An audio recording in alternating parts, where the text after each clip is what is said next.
Hello friends, welcome to philosophy ज्ञान आणि मी आहे हर्षा पिंपळकर. तर या व्हिडिओ लेक्चरमध्ये आपण बघत आहोत रसेलची थ्योरी.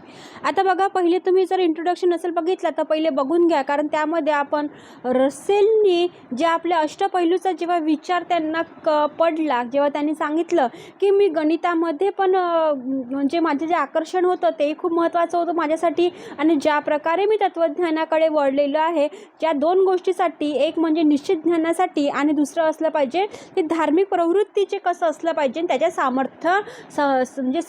सामर्थ्यपणे कसा काय विचार करायचा आहे, त्या दृष्टिकोनातून या दोघांचं हे जेव्हा मला उलगडा पडला तेव्हा मला वाटलं की नाही, तत्त्वज्ञानाकडे वळलं तेव्हाच मला आपल्या क्वेश्चनचा आन्सर येणार आहे. आणि त्यानुसारच त्यांनी ते म्हणतात की मी जेव्हा गणिताविषयीचे जेव्हा निश्चित ज्ञान जेव्हा मला करायचं जेव्हा वाटलं की तेव्हा मला वाटलं की नाही, निश्चित ज्ञान असे गणितामध्ये पण त्याच्यामध्ये पण काही ना काही जेव्हा ते समोर पडले, जेव्हा त्यांनी समोर अभ्यास केला, त्यांना वाटलं की नाही, जेव्हा आधारविधानानुसार जरा बघितलं की गणितही निश्चित नसतात, आणि जेव्हा आपण धार्मिकच्या ज्या प्रवृत्तीच्या मागे लागलेल्या आहोत, धार्मिकतेच्या दृष्टिकोनातून विचार करत असतो, तर त्याच्यामध्ये काही ना काही त्रुटी असतात असे कोणाला वाटलं, रसेलला वाटलं. आणि म्हणूनच ते म्हणतात की मी कसा काय तत्त्वज्ञानाकडे वळलेला आहे याचं त्यांनी उत्तर दिलेलं आहे. त्यानंतर आपण बघितलं की त्यांची प्रॉब्लेम ऑफ फिलॉसॉफी या पुस्तकानुसार त्यांनी तत्त्वज्ञानाकडे अजून मर्मदृष्टिकोनातून बघितलेलं आहे. आता आपण बघणार आहोत त्यांचे प्रत्यक्ष ज्ञान आणि वर्णनाधिष्ठित ज्ञान कसं असलं पाहिजे ना. आता चला समोर आपण बघूया. मी पहिले पण तुम्हाला रसेलचे पिक्चरायझेशन करून दाखवलेलं होतं आणि आजही पिक्चरायझेशन करून दाखवलेलं आहे की तुमच्या लक्षात असलं पाहिजे की रसेल कशा प्रकारे त्यांचे व्यक्तिमत्व होतं आणि ते कशा प्रकारे दिसत होते. तर चला जास्त वेळ न घालविता आता आपण आपल्या व्हिडिओला सुरुवात करूया. आता बघा, प्रत्यक्ष ज्ञान आणि वर्णनाधिष्ठित ज्ञान कसं असलं पाहिजे. आता आपण मागच्या याच्यात तर बघितलं. आता आपल्याला या व्हिडिओ लेक्चरमध्ये बघणार आहोत की रसेलने वस्तूचे ज्ञान आणि सत्याचे ज्ञान या संबंधित भेद स्पष्ट केलेला आहे. ते काय म्हणतात, वस्तूचे ज्ञान ओके, त्याच्यामध्ये आणि काय म्हणतात सत्याचे ज्ञान ओके, पण याच्यामध्ये तर काही ना काही सत्यता आहे आणि याच्यामध्ये काही ना काही काय असणार आहे, भेदही पाहायला मिळणार आहे. आणि या प्रकरणात वस्तूचे ज्ञान ज्या दोन प्रकारचे राहू शकते, त्या दोन प्रकारचे स्वरूप व त्यातील भेद तो स्पष्ट करत असते. ते म्हणतात की ते प्रत्यक्ष म्हणजे काय, तर प्रत्यक्ष असलं पाहिजे, ते प्रत्यक्ष ज्ञान असलं पाहिजे. दोनच प्रकारे असलं पाहिजे. एक तर ते काय म्हणतात प्रत्यक्ष ज्ञान असलं पाहिजे, दुसरं काय असलं पाहिजे म्हणजे वर्णनाधिष्ठित ज्ञान. म्हणजे एक तर ती गोष्ट असली पाहिजे. पहिल्याच्या याच्यात ती बघितलं आपण, तर ते म्हणतात की पहिले ते एकतर मी ज्या जगामध्ये वावरत होतो त्याच्यामध्ये जगायला मी स्वतःला सौभाग्यवान समजत होतो, आणि महत्त्वाचं म्हणजे जे अस्तित्वात आहे त्याच्याबद्दलच मी बोलणार आहे, असं त्यांनी आपल्याला पहिल्या व्हिडिओ लेक्चरमध्ये आपण बघितलेलं असणार आहे. आणि म्हणूनच ते म्हणतात की दोनच प्रकारे आपण भेद करू शकतो, वस्तूचे ज्ञान आणि काय असणार आहे, सत्याचे ज्ञान करायसाठी मी याच्यामध्ये पण दोन भेद करते. एक तर असलं पाहिजे प्रत्यक्ष ज्ञान असलं पाहिजे, जसं आपण 4 वाक शिकलो इंडियन फिलॉसॉफीमध्ये, त्यांनी काय सांगितलं तर प्रत्यक्ष ज्ञानाची गोष्ट केली होती. बाकीचे पण जे तत्वज्ञानी आले त्यांनी पण प्रत्यक्ष ज्ञानाचीच गोष्ट केलेली होती. आता रसेल जेव्हा आपण आले तर तेही काय म्हणतात, पहिले तर काय असलं पाहिजे, प्रत्यक्ष ज्ञान असलं पाहिजे. आणि दुसरी महत्त्वाची गोष्ट म्हणजे वर्णनाधिष्ठित ज्ञान, म्हणजे त्याचं आपण वर्णन करू शकलो असलं पाहिजे. एक तर ती प्रत्यक्षात असली पाहिजे, तेव्हाच तुम्ही त्याचं वर्णन कराल. एखाद्या तुमच्या घरामध्ये एखादी वस्तू नाही आहे, तुम्ही त्याचं वर्णन करणार का, की अशी अशी वस्तू होती ती माझी हरवली. आता जी असली आहेच नाही अस्तित्वामध्ये, तर त्याचं तुम्ही वर्णन कसं करणार, बरोबर आहे, साहजिकच आहे.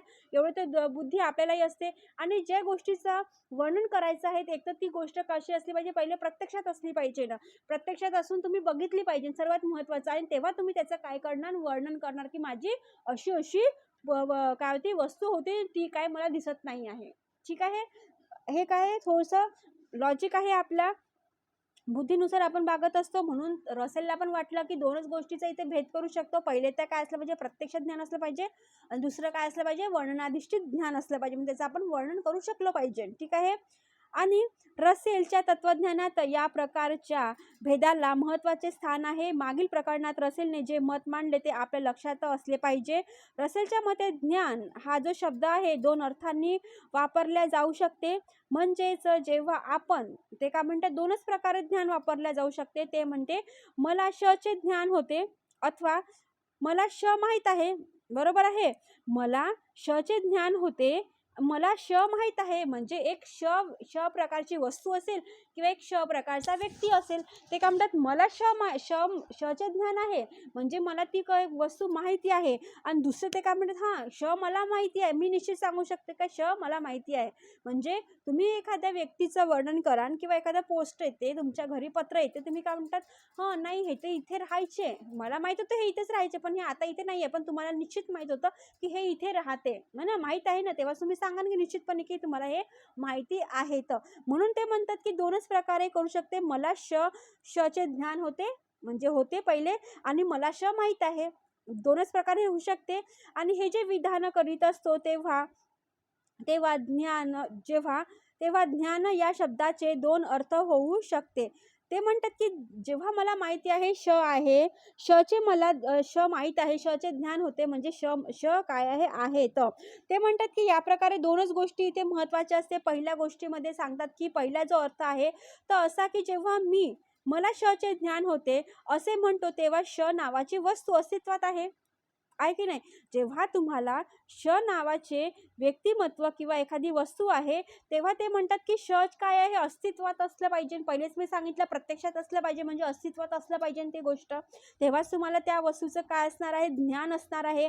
आणि तेव्हाच तुम्ही निश्चितपणे सांगतात की नाही मला हे चे काय असे ज्ञान होते म्हणजे ती नावाची वस्तू की काय आहे, अस्तित्वात आहे. तर कळत आहे ना, ठीक आहे. कमेंट बॉक्समध्ये मला लिहून पाठवा की तुम्हाला कळत आहे की नाही कळत आहे म्हणून. आणि तिचे मला प्रत्यक्ष ज्ञान होते असा त्याचा अर्थ मी करू शकतो. असाचा अर्थ मला माहीत आहे याही विधानाचा होऊ शकतो. म्हणजे बघा पहिल्या अर्थामध्ये ते काय म्हणतात, जेव्हा मला शचे ज्ञान होते, ते काय म्हणतात मला जेव्हा शचे ज्ञान होते तेव्हा काय आहे, वस्तू अस्तित्वात होती म्हणजे अस्तित्वात आहेच, आपण म्हणू शकतो की अस्तित्वात आहे. तिचे मला प्रत्यक्ष ज्ञान होते म्हणजे अस्तित्वात आहे म्हणून ते काय करतात, प्रत्यक्ष ज्ञानाची गोष्ट करत आहे. आणि मला याचा अर्थ की मी करू शकतो, ते मी करू शकतो असाच अर्थ मला माहीत आहे याचाही विधानाचा तो होऊ शकते. म्हणून ते म्हणतात की ते उदाहरण देतात, ते म्हणतात की चंद्रावर पर्वत आहे हे मला माहीत आहे. आता बघा आपली सायंटिफिक जी थेअरी आहे खूप महत्त्वाची आहे. आपलं जग कुठे गेलं, चंद्रावर गेलेलं आहे. त्यांनी सांगितलेलं आहे की चंद्रावर असं असं असते, गडगा एक खड्डा आहे वगैरे त्यांनी सांगितलेलं आहे. आता मी म्हटलं आपण उदाहरण दिलं की चंद्रावर पर्वत आहे. आता तुम्ही चंद्रावर तर गेले नाही, मी पण नाही गेलेली आहे. जे गेलेले आहे त्यांना माहिती आहे चंद्रावर पर्वत आहे की गड्डा आहे का नदी आहे की नाले आहे, ठीक आहे, काहीतरी आहे एवढं माहिती आहे. पण आपण समजू की पर्वत चंद्रावर काय आहे, पर्वत आहे मला माहीत आहे, अथवा त्याचे ज्ञान मला होते म्हणजे होऊ शकते, बरोबर आहे ना.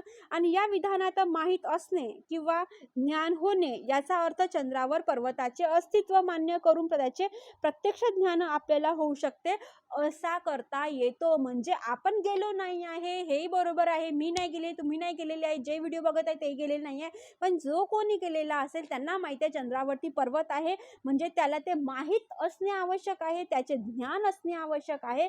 म्हणूनच ते निश्चितपणे सांगू शकतात की चंद्रावर पर्वताचे अस्तित्व आहे. कळलं.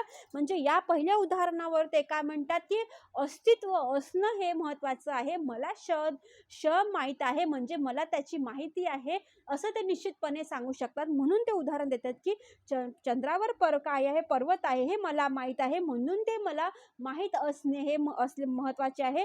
ज्ञान होणे हे महत्त्वाचे आणि चंद्रावर पर्वताचे अस्तित्व आहे हे महत्त्वाचं इथे असणारं आहे. तर नंतर बघूया दुसरा अर्थ ते लोक काय लावतात. ते म्हणतात की दुसरा अर्थ असा की जेव्हा मला शचे ज्ञान होते असे म्हणतो तेव्हा मला शचे जे ज्ञान होणारे ज्ञान हे निश्चित असते. आता बघा पहिलेच बघितलं आपण अस्तित्वात असते, ते काय म्हणतात हो मला माहिती आहे म्हणून ते आहेच, ठीक आहे.